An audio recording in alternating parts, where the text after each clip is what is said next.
नमस्कार। जीएस केंद्र में आपका स्वागत है। हम लोग बिहार पुलिस के लिए संभावित प्रश्नों को देख रहे थे। अब तो परीक्षा बिल्कुल करीब आ गई है। अब सिर्फ आप ये देखें कि आपसे कितना बन रहा है। ठीक है, आपके तैयारी के टेस्ट के लिए है कि आप कितना तैयार हो चुके हैं अपनी परीक्षा के लिए। आज हम लोग मॉडर्न हिस्ट्री के प्रश्नों के साथ हैं। मॉडर्न हिस्ट्री के प्रश्नों को देखेंगे और एक एक करके हम लोग प्रश्नों पर आते हैं और आप प्रश्नों को देखेंगे कि पहला क्वेश्चन है हम लोगों का, स्वदेशी आंदोलन का प्रारंभ हुआ था। ठीक है, स्वदेशी आंदोलन कब हुआ था? तो ये बंगाल विभाजन के बाद कांग्रेस ने ये निर्णय लिया। जब बंगाल विभाजन की घोषणा की गई, ठीक है, करजन के द्वारा, तो कांग्रेस ने अपनी बैठक बुलाई कलकत्ता के टाउन हॉल में और वहाँ पर निर्णय लिया गया स्वदेशी और बहिष्कार आंदोलन चलाने का। तो बंगाल विभाजन के बाद ये स्वदेशी और बहिष्कार आंदोलन प्रारंभ हुआ था। तो इसका आंसर हो जाएगा 3, बंगाल विभाजन के विरुद्ध छेड़े गए आंदोलन के समय। और एक बात और याद रखिएगा कि स्वदेशी और बहिष्कार आंदोलन में सबसे महत्वपूर्ण भूमिका किसकी रही थी? तो सबसे महत्वपूर्ण भूमिका लाल बाल पाल की रही थी। ठीक है, अगले प्रश्न पर आते हैं हम लोग। अगला प्रश्न है हम लोगों का कि बंगाल विभाजन किस तिथि से प्रभावित हुआ था। ठीक है, डेट पूछा गया है कि किस डेट को बंगाल विभाजन प्रभावी हुआ था। तो बंगाल विभाजन ये 16 अक्टूबर 1905 से प्रभावी हुआ था। और जिस दिन से ये बंगाल विभाजन प्रभावी हुआ, रविन्द्रनाथ टैगोर के कहने पर उस दिन ये शोक दिवस के रूप में मनाया गया था बंगाल में, और राखी दिवस भी मनाया गया था। तो 16 अक्टूबर से बंगाल विभाजन प्रभावी हुआ, उसी दिन राखी दिवस भी मनाया गया, उसी दिन शोक दिवस भी मनाया गया था। अगले प्रश्न पर आते हैं हम लोग। अगला प्रश्न है हम लोगों का, मुस्लिम लीग की स्थापना कहाँ और किस वर्ष हुई थी? ठीक है, मुस्लिम लीग की स्थापना 1906 में हुई थी। और ये कहाँ पर हुआ था? तो ढाका में हुआ था। तो ढाका में 1906 में मुस्लिम लीग की स्थापना हुई और संस्थापक में नवाब सलीमुल्लाह या हबीबुल्लाह हैं। ठीक है, अगले प्रश्न की तरफ आते हैं हम लोग। हम लोगों का अगला प्रश्न है होम रूल लीग आंदोलन किसने प्रारंभ किया? ठीक है, होम रूल ये तिलक और एनी बेसेंट का है। तिलक और एनी बेसेंट ये 4 होगा।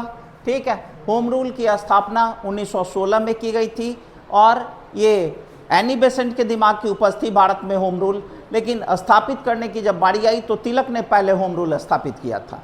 और होम रूल का उद्देश्य था ब्रिटिश साम्राज्य के अधीन रहते हुए स्वशासन प्राप्त करना। ये लोग पूर्ण स्वतंत्रता की बात नहीं किए थे। ठीक है, तो होम रूल लीग आंदोलन किसने प्रारंभ किया? तो आंसर आपका हो जाएगा लोकमान्य तिलक एवं एनी बेसेंट। हम लोग अगले प्रश्न की तरफ आते हैं। अगला प्रश्न है हम लोगों का, गदर पार्टी की स्थापना किसने की? गदर पार्टी की स्थापना लाला हरदयाल के द्वारा की गई थी। लाला हरदयाल इसके संस्थापक थे और गदर पार्टी की स्थापना 1913 में हुई थी। अमेरिका के सैन फ्रांसिस्को में इसकी स्थापना हुई थी। ये भी बात आप ध्यान में रखेंगे। ठीक है, और सोहन सिंह भकना इसके अध्यक्ष बनाए गए थे। ये भी आप ध्यान में रखेंगे। अगले प्रश्न की तरफ आते हैं हम लोग। अगला प्रश्न है हम लोगों का, भारत में क्रांतिकारी आंदोलन कहाँ से प्रारंभ हुआ था? ठीक है, भारत में क्रांतिकारी आंदोलन की शुरुआत महाराष्ट्र से हुई थी। बाल गंगाधर तिलक के द्वारा यहाँ पर इसकी शुरुआत की गई थी। ठीक है, तो यहाँ पर ये महाराष्ट्र से क्रांतिकारी आंदोलन प्रारंभ हुआ था और महाराष्ट्र में जब खत्म हुआ तो उसके बाद ये बंगाल में स्टार्ट हो गया था। ठीक है, हम लोग अगले प्रश्न की तरफ आते हैं। अगला प्रश्न है हम लोगों का, अगला प्रश्न है चटगांव शस्त्रागार डकैती कांड से कौन संबंधित है? चटगांव शस्त्रागार डकैती कांड जो है इससे सूर्यसेन संबंधित हैं। सूर्यसेन को ही हम लोग मास्टर दा के नाम से भी जानते हैं। तो ये सूर्यसेन इसमें आंसर हो जाएगा। ठीक है, अगले प्रश्न की तरफ आते हैं हम लोग।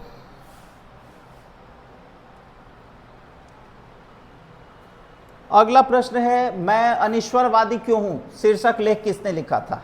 ठीक है, मैं अनिश्वरवादी क्यों हूं, ये भगत सिंह का लिखा हुआ है। और जब उन्होंने नौजवान सभा की स्थापना की थी तब उन्होंने ये कहा भी था कि मैं अनिश्वरवादी क्यों हूं। और उसी समय उन्होंने एक लेख भी लिखा था।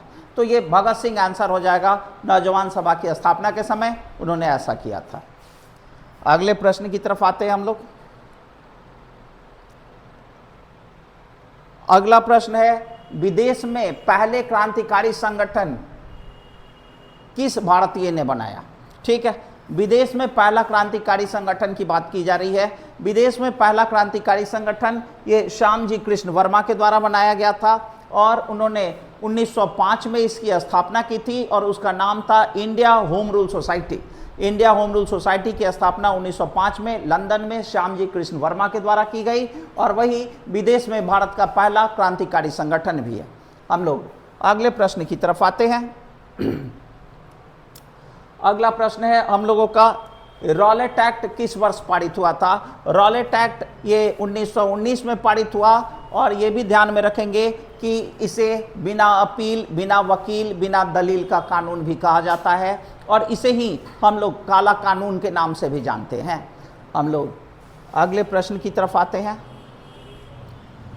अगला प्रश्न है हम लोगों का, द्वैध शासन का प्रावधान किस अधिनियम में किया गया था? ठीक है, द्वैध शासन, दोहरा शासन व्यवस्था। और ये दोहरा शासन व्यवस्था, इसमें जो ऑप्शन दिया गया है उसमें 1919 में ये प्रांतों में द्वैध शासन लागू कर दिए गए थे। तो इसका आंसर हो जाएगा भारत शासन अधिनियम 1919। और भारत शासन अधिनियम 1919 को ही हम लोग एक और नाम से जानते हैं, इसे ही हम लोग मॉन्टेग्यू चेम्सफोर्ड सुधार भी कहते हैं। और यही भारत शासन अधिनियम 1919 जो है, इसी में भारत में पहली बार लोक सेवा आयोग के गठन का भी प्रावधान किया गया था।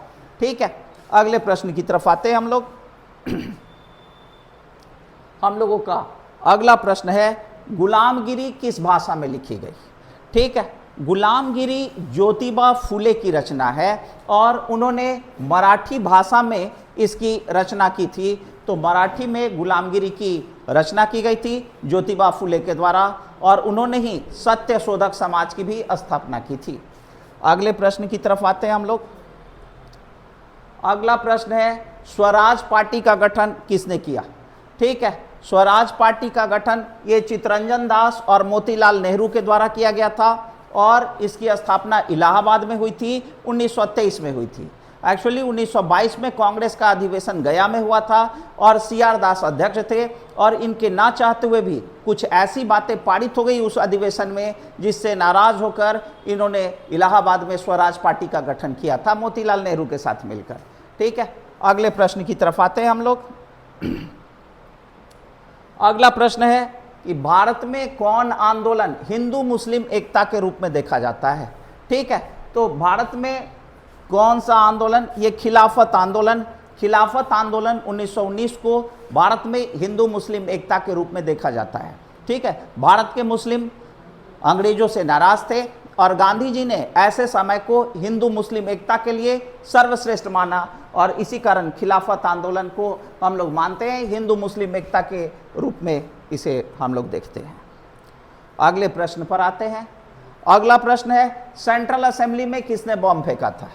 ठीक है, सेंट्रल असेंबली में भगत सिंह और बटुकेश्वर दत्त इन दोनों ने मिलकर बम फेंका था और ये इस कारण बम फेंके थे कि जब सैंडर्स की हत्या कर दी गई थी इन क्रांतिकारियों के द्वारा, तो पुलिस खोज के नाम पर घरों में प्रवेश कर जाती थी और बदसलूकी किया करती थी। तो आम जनता को पुलिस की ज्यादतियों से बचाने के लिए और पुलिस का ध्यान क्रांतिकारियों की तरफ लाने के लिए यह सेंट्रल असेंबली में बम फेंका गया था भगत सिंह और बटुकेश्वर दत्त के द्वारा। तो इसका आंसर 3 हो जाएगा। ठीक है, दोनों 1 एवं 2। अगले प्रश्न की तरफ आते हैं हम लोग। अगला प्रश्न है, काकोरी कांड का मास्टरमाइंड कौन था? काकोरी कांड के मास्टरमाइंड राम प्रसाद बिस्मिल थे और इस काकोरी कांड में सरकारी खजाना को लूट लिया गया था। ठीक है, तो मास्टरमाइंड थे यही राम प्रसाद बिस्मिल। अगले प्रश्न की तरफ आते हैं हम लोग। अगला प्रश्न है, बिहार किसान सभा का गठन किस वर्ष हुआ? बिहार में किसान सभा का गठन 1927 में हुआ था। याद रखेंगे, बिहार के लिए ये इंपॉर्टेंट क्वेश्चन है। ठीक है, मिलते हैं हम लोग अगले वीडियो में। धन्यवाद।